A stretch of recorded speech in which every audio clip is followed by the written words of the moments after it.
ଚୁଡ଼ା ଉପମା ଗୋଟେ ଭୁଷିଆ ପତ୍ର ଛୁଙ୍କ ଦେଇକି ଚୁଡ଼ା ଉପମା ହବ। ଖାଲି ଖାଇଦବ ଆଉ ବାପା ତ ଆମେ ଖଟା ଚକଟିକି ଖାଇଦେବେ। ଆଡଜଷ୍ଟ କରିଦେବୁ। ତାପର ଦିନ ଗୁରୁବାର ପୁରୀ ଆଳୁ ବୁଟ ତରକାରୀ ହବ। କଷା ହବ ଯାହା ପୁରୀ ସହିତ ଯିଏ ଖାଇବ ଆଉ।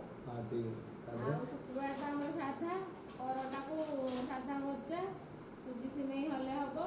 ସେ ସୁଜି ସିମେଇ ଖାଇବନି ଲିପୁନା ସାହୁ ସୁଜି ଖାଇବନି ଆଉ ଲିମା ସାହୁ ସୁଜି ଖାଇବନି। ସେଥିପାଇଁ ଆମର ସୁଜି ସିମେଇ ଅପସନ୍ ରଖା ହେଲା ବାପାର ମୋର ଖାଇବୁ। ନହେଲେ ଡାଲମା ହବ ଆଉ। ତାପରେ ଶୁକ୍ରବାର ଦିନ ପିଠା ଶନିବାର ପିଠା ହବ। ଆଉ ଶୁକ୍ରବାର ଦିନ ରାତିରେ ବିରି ବତୁରେଇ ଦେଇଥା ତାପରେ ଅଧିକା ବିରି ବତୁରେଇ ଦବ ଶନିବାର ପାଇଁ। ଶନିବାର ଦିନ ପିଠା ଆଉ ସଇଲା ଆଉ। ସପ୍ତାହଯାକ ଖାଉଛ ସକାଳ ଖାଇବା।